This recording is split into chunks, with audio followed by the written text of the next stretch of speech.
So, y'all, when I was young, I had to get this major surgery. I was maybe like 2 or 3 years old, y'all. And my family told me that I was a grandfather's girl, okay? So my grandpa, he had cancer.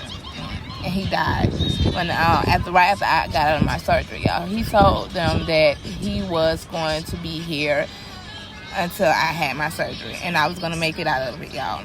I kid you not, I had my surgery. I got out of surgery at 5:30. He died at 5:35. And that man, apparently, he was my world. I don't remember too much because I was 2 or 3 years old, but every time I hear that story or every time I tell that story, it does something to my soul because it makes me feel good. My grandma told me, my uncle told me, even my mom told me that when he was in his hospital bed, so I'm assuming he was in hospice, and they said that one weekend he was doing okay, and then this week he had to start declining. They didn't say declining. They said, he got worse. But, being a CNA, I say declining.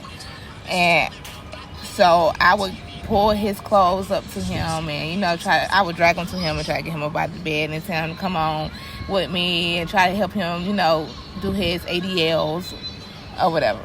But he just couldn't do it.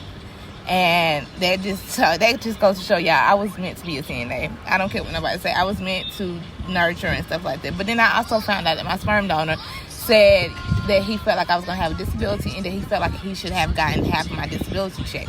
And I'm not saying that my mother is a saint, y'all, but what I'm saying is that she stayed. She was there, okay? Even though she might have been money hungry, she still stayed and she still took care of me as much as she could, as much as she knew. But that shit right there, as far as my daddy, it made me feel like he didn't feel like I had any help in this fucking world, and it just gives me more purpose to prove him wrong. And I promise you one thing, you will eat every word and everything you've ever done to me.